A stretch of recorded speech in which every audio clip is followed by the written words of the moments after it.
All right, welcome everyone.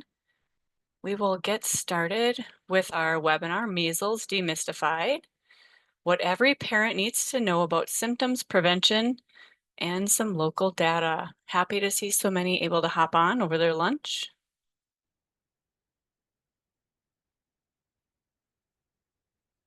My name is Mary Lizakowski, and I'm a Coalition Health Director with Foundation for a Healthy North Dakota, which is a nonprofit organization established in 2022 with the mission to promote health and wellness across North Dakota by working at the community level.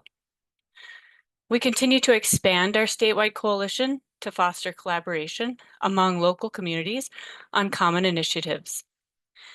And by becoming a member of the coalition, you will be the first to receive information, excuse me, about educational opportunities like this, updates on relevant public health information, legislative news, and other resources. All webinar attendees will be automatically muted for the presentation. After the presentation, a link to the recording will be sent out along with the evaluation survey to complete. And if you do have questions, please put them in the chat box and we will address them at the end of the presentation.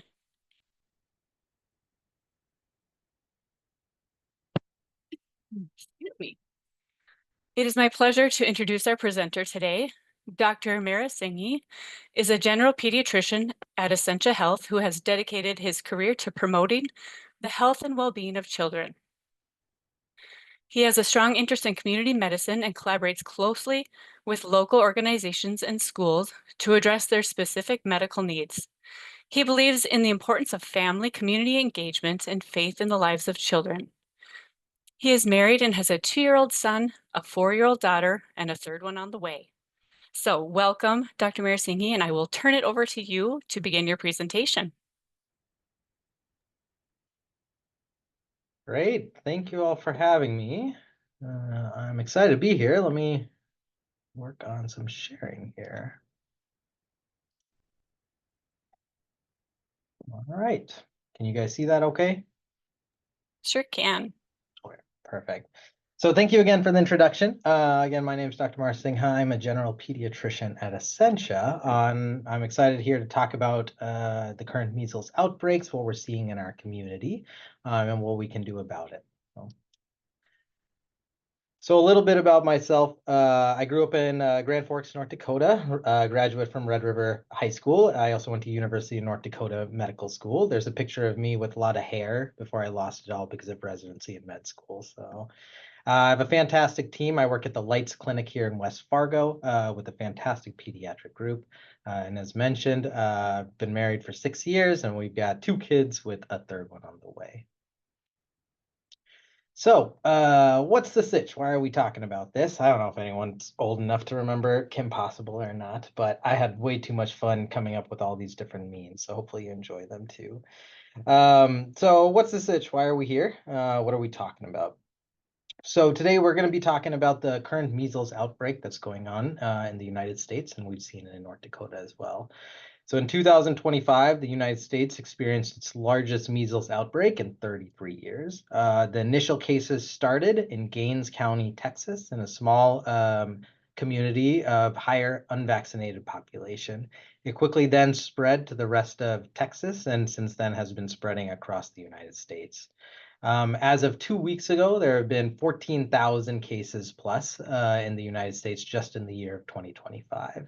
So you can see the largest proportion of people who are being affected by this is our pediatric population, which counts as 18 years and younger. So 28% of these kids are under the age of 5, 38% are in that 5 to 19 years old range. 92% of the cases are unvaccinated or unknown vaccination status, with only about 8% of the measles cases being attributed to people who have had the measles vaccine. This has a pretty high hospitalization rate. 12% is a very high hospitalization rate for any disease. And again, the majority of these people who are being hospitalized are a pediatric population, particularly kids under the age of 5. You can see a 21% hospitalization rate there. And there have been 3 deaths that have been associated with the measles outbreak so far. Bringing it a little bit closer to home, North Dakota has also been affected. We had our first case of measles since 2011 that occurred about 4 months ago. The first case arrived in Williams County from a out-of-state person who brought the measles in, and then again started to spread to a community that had a lower vaccination rate. There were also some cases that showed up in Fargo, which were not associated to the Williams outbreak, but from international travel instead. The State Department did a fantastic job in North Dakota here shutting this down. We have not had any recent measles outbreaks, but by the end of it, we had a total of 36 cases in the state of North Dakota within 4 counties. That led to about 3 hospitalizations, and all 36 cases were in unimmunized people. So what are today's objectives? We're going to go over a few things. Today, I want us to talk about what is measles, how does it spread, how do you recognize the symptoms of measles, and how do we treat measles? We're also going to talk a little bit about the history of measles, particularly the measles vaccine. Why are we seeing an increased rate of measles over the last few years? And then most important, and also important, there's a lot of discussion about measles vaccine and autism, so we'll go a little bit on the history of that. So before we get started, I do want to set a little bit of ground rules, just because I know measles can be quite a contentious discussion, especially when we're talking about vaccines. So while today's topic is primarily going to be on the disease of measles, at some point we're going to have to talk about vaccines. I am a pediatrician who believes in the science and safety of vaccines, but I'm also a parent. I also have a lot of discussions with families who choose not to vaccinate. And lots of the times I hear the discussion of fear. And I can definitely empathize. None of us want to do anything that's going to harm our children. So as we move forward with today's discussion, especially as we get into questions, I just ask it that everyone be kind to one another. Remember that we're trying to do what's best for our kids, even if we have slightly different opinions, and that we can only kind of make progress when we talk about vaccines through caring conversations to try to find those right answers. All right, so I'm a provider. I love case presentations. I think it's one of the best ways to learn topics. So I thought we'd try a case presentation with our community here today and see how it goes. So this is a made-up case, but it kind of gets to all the topics that we want to talk about. So this is a 2-year-old unimmunized female who's presenting to our clinic. She's got some viral symptoms. She was just at a wedding in Texas about 10 days ago. For the past 3 days, she's had 104-degree fever, some runny nose, and a bloodshot eyes. But today, she's starting to develop a rash on her face that seems to start spreading.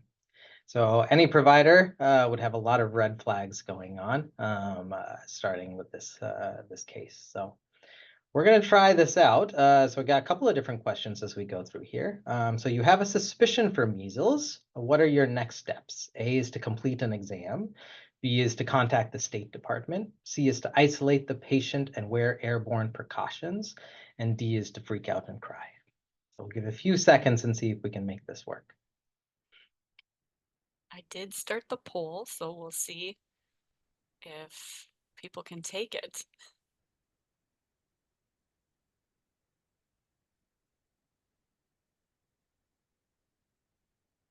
And I don't know if anyone,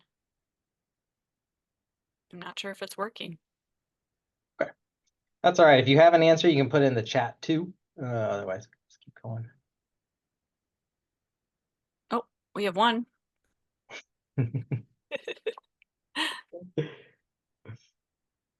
Well, that's great. The one person has it right, so we'll just keep going from there. Okay, so our one candidate said isolate patient and wear airborne precautions, so that is correct. So what is measles? Measles is a virus caused by rubeola that is extremely contagious respiratory illness. It's one of the most infectious diseases known to man, in fact. If one person who has measles comes in contact with 10 other people who do not have the vaccine, they are likely to spread it to 9 other people. It is a human-specific disease, which means it cannot spread to other animals. Another value that we look at is something called the R naught value, which says how many people is one person likely to spread it to other people in general. We talked a lot about COVID and flu back in the day, and we talked about how infectious COVID was. COVID had an R naught value of 3, so one person would spread it to about 3 people. Chickenpox is even higher than that, 12. Measles, again, is one of the highest known to humans at 18, so an extremely infectious disease. How does it spread? One of the things that makes it most dangerous is that it's not just a droplet spread. It can also be spread just by sitting in the air, which is unlike most of the other viral illnesses that we see around respiratory season. Measles can actually live in the air space for about 2 hours, infecting people without them even having to touch the surface, which is why we really care about those airborne precautions, wearing those N95 masks when we're seeing these patients, making sure if they're in a room, it's got ventilation so we can air out the room as quickly as possible as well. We talked about how infectious it is. The other difficult thing with measles is that it starts spreading to other people before the typical rash even shows up. So it can start spreading 4 days before the rash and keep spreading 4 days after the rash appears. So another question, what other symptoms would be most suggestive for a diagnosis of measles?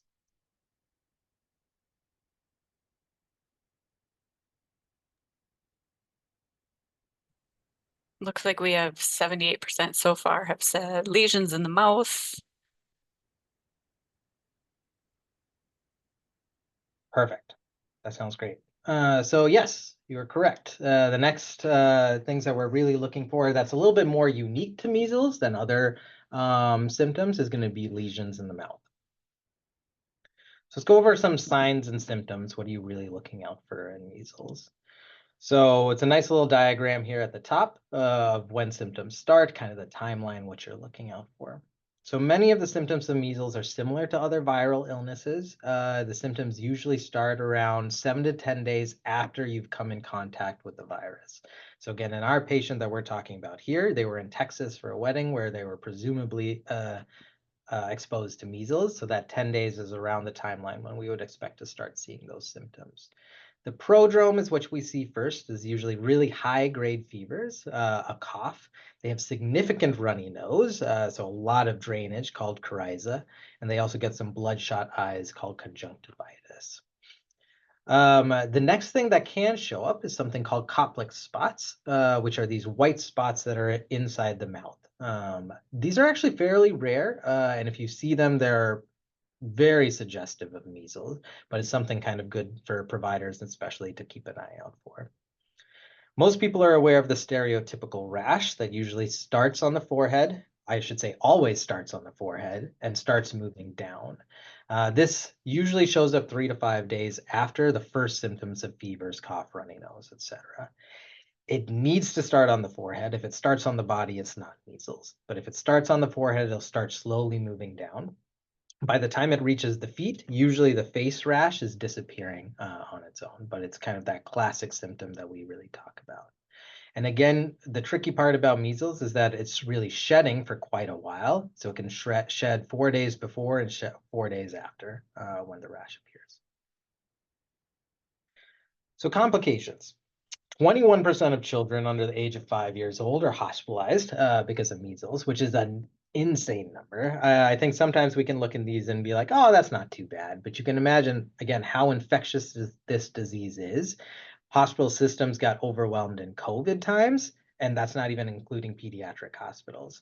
If you imagine an outbreak in a pediatric population where we have fewer children's hospitals, fewer pediatric providers, a 21% hospitalization rate is extremely high. And I think if you told any parent that, oh, your child has a 20% chance of being hospitalized, many of us parents would be fairly worried about that as well.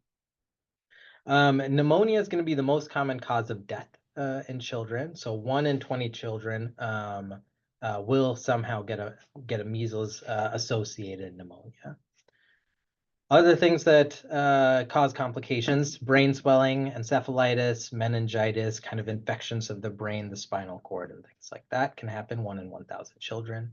1 in 3 children out of 1,000 children die, which some people might argue is not that high of a number.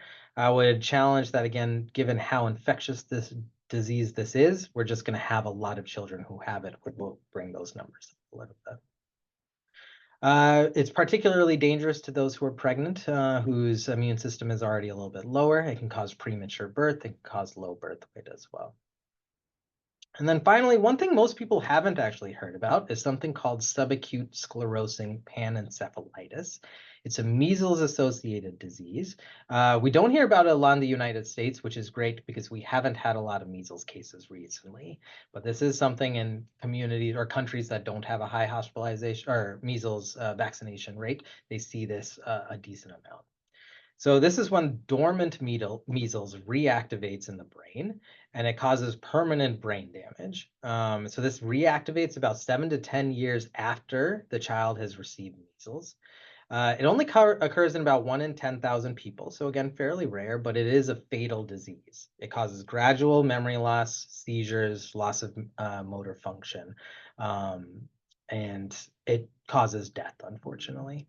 There's no cure for this. Once you've gotten it, you've got about 2 to 4 years typically before the disease kind of takes over. It's got a worse prognosis if you are infected with initial measles under the age of 2. So most of the time we'll see this disease kick in our school-age kids after they've gotten measles at a younger age.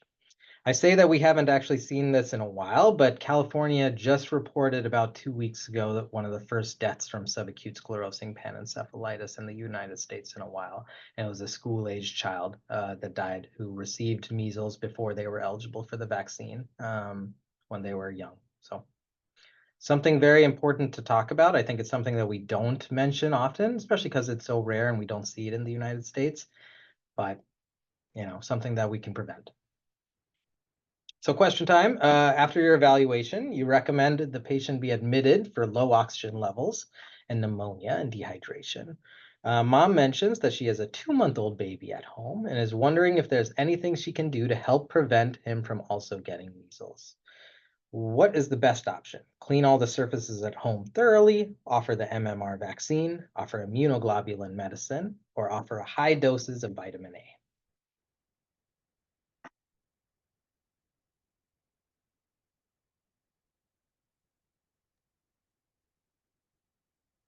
So it looks like we have about 50% that offer the MMR vaccine, 42% clean surfaces at home thoroughly.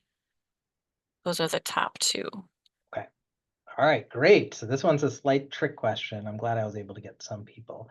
So this one is actually offer the immunoglobulin medicine. So a couple reasons we'll talk about that. One is that the measles vaccine is not approved unless 6 months and older. We typically give this at 12 months of age, but the measles vaccine is a great option in this case for those who are older than 6 months. Clean surfaces at home, obviously we want to do that. That's a great option we want to do, but also knowing it can just live in the air makes it a little bit more dangerous. That cleaning surfaces might not be the only thing that we need here. So let's talk about the treatment of measles. The main treatment is supportive care. There's not great medicine on a specific medicine that can help. That's going to just totally clear measles in these cases. So a lot of the times it's helping treat a pneumonia, making sure they don't get dehydrated, trying to fight through it a little bit. Vitamin A is a big topic right now. There is some evidence that vitamin A reduces both the overall measles mortality rate, so the death rate, and pneumonia-specific measles mortality in children that are living in high rates of vitamin A deficiency. So most of these studies are done in countries that have higher rates of measles and have lower nutritional support and things like that. So the prevalence of vitamin A deficiency in the United States is fairly low, but it is something that you can consider as a treatment option along with your pediatric provider. I do get worried when parents might start vitamin A levels on their home by themselves without any discussion with their pediatric provider. So usually what we do is we try to give the vitamin A immediately upon the diagnosis, and then we can repeat the next day for a total of 2 doses. So it's not a long period of vitamin A use. It's important to know that vitamin A can lead to toxicity. So too much vitamin A is very dangerous. It can cause liver, bone disease, central brain disease, all that kind of stuff. It also does not prevent measles, which I think is one thing that's also been circulating around in the community. Is like, oh, there's measles going around. Let's start taking high vitamin A levels. That is not recommended. It's really good as a treatment option. So let's say you're under immunized. Maybe you've chosen not to give the vaccine, or you're too young to get the vaccine. Here's where, if you're eligible for the vaccine, you can receive the MMR vaccine within 72 hours since the exposure. So trying to get it as soon as possible. If you're too young for the vaccine, this is where we offer immunoglobulins, which is a medication that can try to eat up that measles a little bit. So we might offer this in a community for, let's say, newborn babies or 2-month-olds or 4-month-olds who are being exposed to measles, and we want to really make sure they don't get it. So finally, isolation time. Isolation times might be one of the most motivating factors, I think, for a community when we talk about preventing a disease outbreak. So if you have measles, you must stay at home isolated for 4 days post the rash, which again is the timeline that we expect that measles is no longer spreading. If you are unimmunized and you are exposed to measles, you have to stay at home for 21 days, which usually means these are kids again, which means that some parent is staying home for 21 days, which means you're missing work for 21 days, which is, again, one of the most motivating factors, I think, when we're talking about measles outbreaks.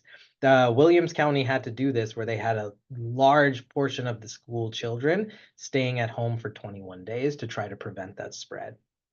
If you are fully vaccinated, you do not need any isolation. You just have to monitor for symptoms, again, because of how unlikely you are to get that disease. Question time. Within the next few weeks, the state has reported that a measles outbreak has begun in your city. A local news agency calls to ask you questions on why this is occurring and how families can prevent their child from getting the disease. What is the most effective and safe method of preventing measles outbreaks? Is it 3 doses of MMR, 2 doses of MMR, 1 dose of MMR, or that the MMR vaccine causes autism?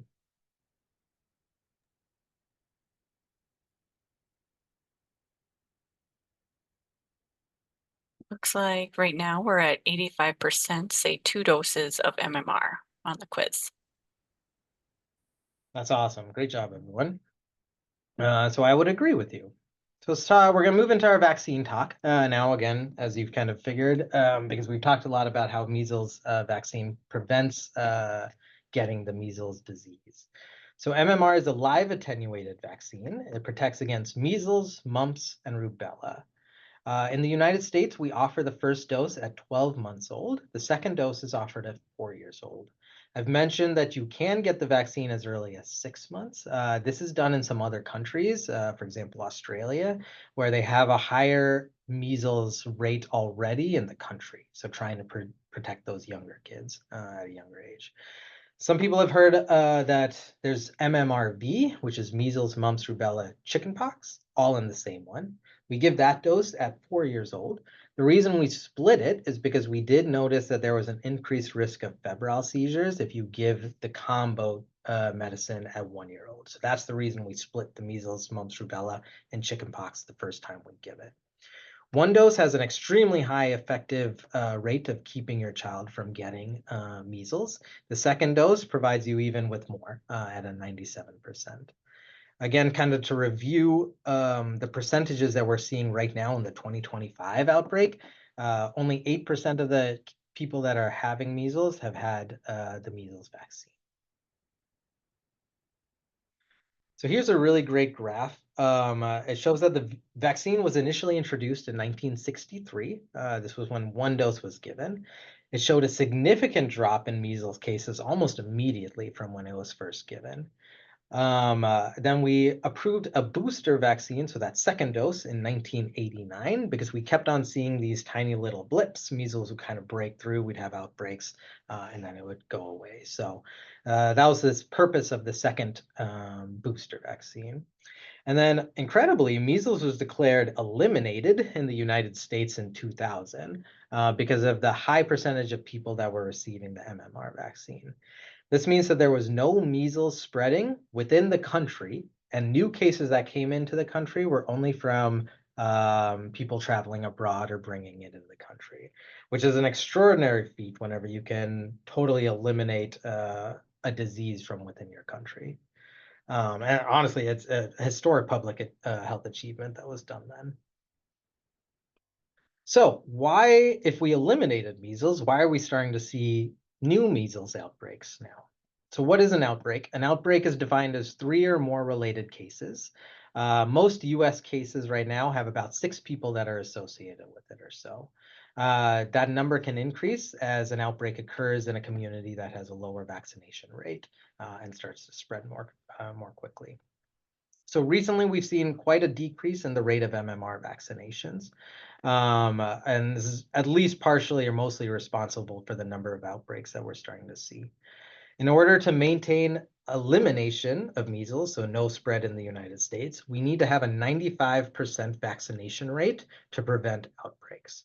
Currently, North Dakota has dropped its toddlers at 81% vaccination rate and its kindergartners at 90% vaccination rate. So this means that North Dakota as a state is particularly at risk for further measles outbreaks. There's also been an increased global measles activity that we're seeing. And then the trick part too is measles is not a seasonal disease where, if there's a really bad flu outbreak, you can try to fight through it and wait until the flu season is done. Measles isn't like that. If it's around and it's spreading for a long time. So here's a map of the vaccination rates for measles in 2010, and then we're going to see 2024 after this. Blue states indicate that they've achieved that 95% vaccination rate goal to prevent measles outbreaks. So the blue states should not have measles outbreaks given their vaccination rates. So this is 2010. Here's 2024. So you can see the blue states have significantly dropped across the United States. There's only a handful of them now that have appropriate protection for their communities. And so as we end near the presentation, I do want to address the history of measles vaccines and autism, because this is a big reason why we started to see the drop in the measles vaccine initially. So the concern originated in 1998 by a then Dr. Andrew Wakefield, who was a gastroenterologist. He released an article in The Lancet, which was claiming that the measles vaccine caused autism enterogastritis prior to signs of autism in 8 children getting GI symptoms and things. This was quickly refuted by the medical field. It noted a couple of, I should say, numerous errors in its studies. The sample size was only 12, which is, any of you are familiar with studies and sample sizes, that's a very small number. It wasn't double-blinded. It was very speculative in nature. It just kind of asked the question, when did you get the measles vaccine? Oh, and you had GI symptoms after. Maybe this causes autism. But it did start the initial concerns for the MMR vaccine.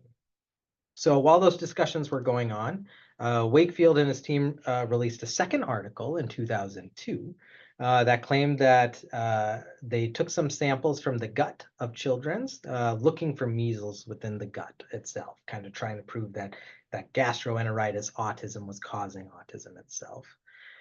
Here, what they showed was elevated rates of measles in kids who had autism compared to those who didn't have autism, which again was a concerning finding at first. But again, many errors were noted in his study. There was no double-blinded study. It didn't differentiate whether these patients had been exposed to live measles or the vaccine. It didn't explain when the vaccine had been given. And interestingly, it seemed like a lot of this data was available, but purposely omitted from the article, raising a lot of concerns about the article itself. But this is really when the initial panic started. The media really picked this up, really put it out to the community, and it took the medical community a while to kind of address this from a medical standpoint. In 2004, an investigative journalist named Brian Deere with the Sunday Times had been doing some digging into Wakefield's study, and he actually found an undisclosed conflict of interest that Wakefield had. Prior to the initial article coming out, it was found that Wakefield was hired by a lawyer who was actually looking into class actions for alleged vaccine damages. Wakefield was paid £150 per hour to help prove this class action against vaccines. Only then, after this agreement, did Wakefield start to develop the studies that followed in 1998. Once this was released by Brian Deere and the Sunday Times, 10 out of the 12 authors who wrote the initial statement retracted their statement. The Lancet article also partially retracted the 1998 article. In 2005, Wakefield then sued Brian Deere and the Channel 4, but after 2 years in court, Wakefield eventually discontinued his action, and he was forced to pay all of the defendants' costs. Even worse was that Deere proved that Wakefield had been paid over £400,000, including expenses, to help prove the class action in one way or another. So finally, in conclusion, in 2010, Wakefield was found guilty by the UK General Medical Council of serious professional misconduct, which led to him losing his medical license. At one point, too, they proved that at his own child's birthday party, he had been paying children to collect blood samples for these studies. The Lancet also ordered a full retraction of the article, so totally pulled it down. But by then, the damage had been done. Measles, the MMR vaccination rates were already starting to decline, and we're kind of at where we are now. So in summary, how do we move from here? So a couple of takeaway points. I think measles is an extremely infectious and dangerous disease that has long-term effects on our children and the community. We are currently at a critical point now where vaccination rates may continue to decline, leading to worse measles outbreaks in the near future. We need to continue to have constructive and open conversations about measles and the vaccines, both as a community, with your medical professionals, and with policymakers. We do need to empathize with families who are worried about the vaccine, but at the same time, also not give into fear and try to have really good discussions amongst one another. And finally, I encourage those to advocate for policy change and to stand up for those who are most vulnerable, our pediatric population who does not necessarily get a say in when vaccines are given and the policies that we have. So that's our talk on measles today. Thank you for having me. I think it's a great topic, something I'm really excited to bring to the community, and I'm happy to answer any questions. All right. Thank you so much. I'm just going to quick share my screen and move into questions. And let's see here. All right. So there is a QR code up on the screen now. And if you have time to take that while we move into questions, that would be wonderful. We do have one, and it's in the chat from Jennifer. Is it easy to differentiate between measles and hand, foot, and mouth disease? We've seen and heard a lot of the hand, foot, and mouth disease going around, and she wasn't aware, didn't know measles was also in the mouth. Yep, that's a great question. I would say yes in general, because most of the time the hand, foot, and mouth lesions are not going to start on the face and move down. The other thing with hand, foot, and mouth is it's one of the only 3 different diseases that cause actual lesions on the palms and the soles. If you see a lesion on the palm of the sole, it's hand, foot, and mouth 99% of the time. Measles spares the palms and the soles, so measles will not put a rash there typically. So that's one of the easiest ways, I think, to look at hand, foot, mouth. Another nice thing is that if you have a vaccinated child, it's very unlikely to be measles too. So where hand, foot, mouth is going to indiscriminate and hit the majority of the population. Perfect. Thank you for that. Let's see. I see a hand up from Tressa. Did you want to put anything in the chat if you had a question?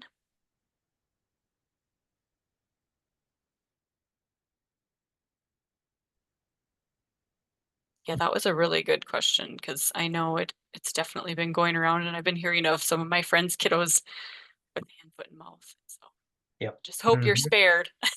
Yeah.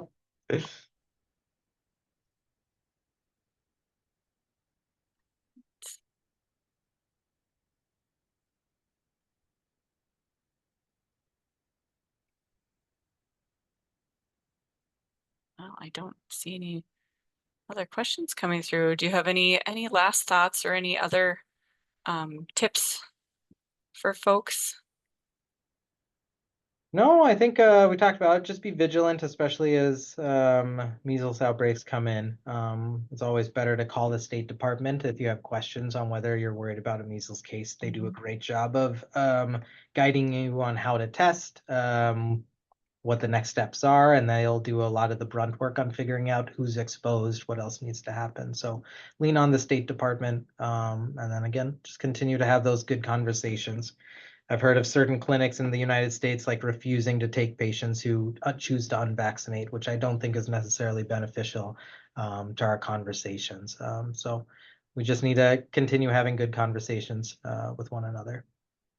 Wonderful.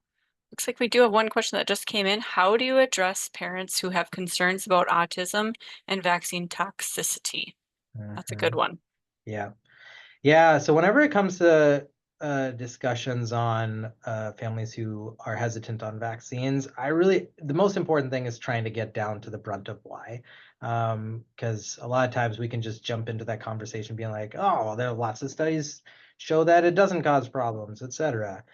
Most of the time, families have either had a bad experience or a traumatic event or something. And I think once you can get down to that, you're able to have a much better conversation with that family that's a little bit more catered to what their concerns are.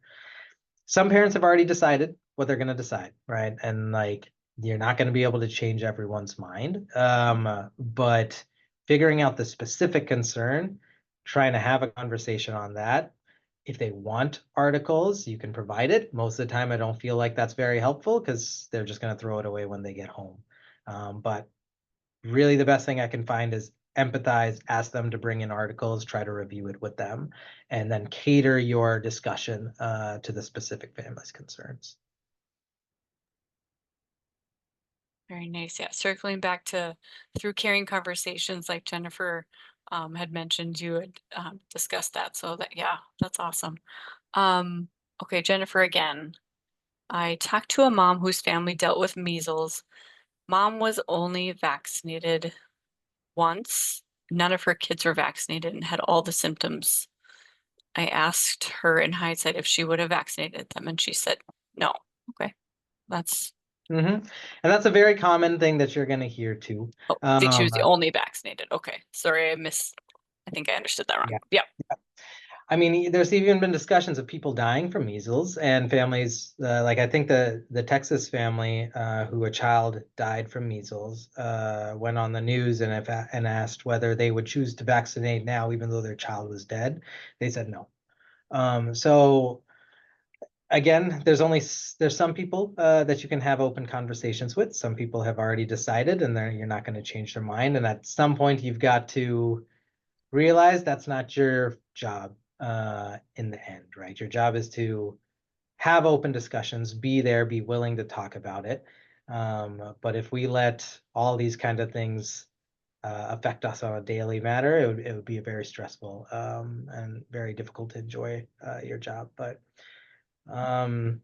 yeah, it's good to have those conversations. Don't take it to heart if they choose no, but continue to try to have those open conversations. Thank you. Great discussion. Oh, okay. And then Ash, in trying to advocate for appropriate laws from our policymakers, what would be your ideal for vaccination policy in North Uh, Dakota? That's a great question. So I'll tell you what, as a medical professional, what I want to see in the community is a vaccination rate of higher than 95% to help eliminate the measles from outbreaks in our state. Policies are very different. I am a believer that, you know, I believe in votes, right? Like I'm an American. I think it's very important to have the viewpoint of the community and to help the community make that decision.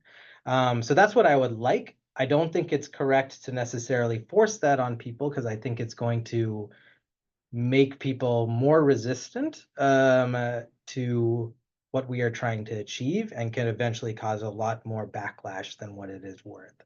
So from my standpoint, it's really trying to educate the community, trying to make that change as a community and as a medical professional, and that I would hope that the community itself could make that decision.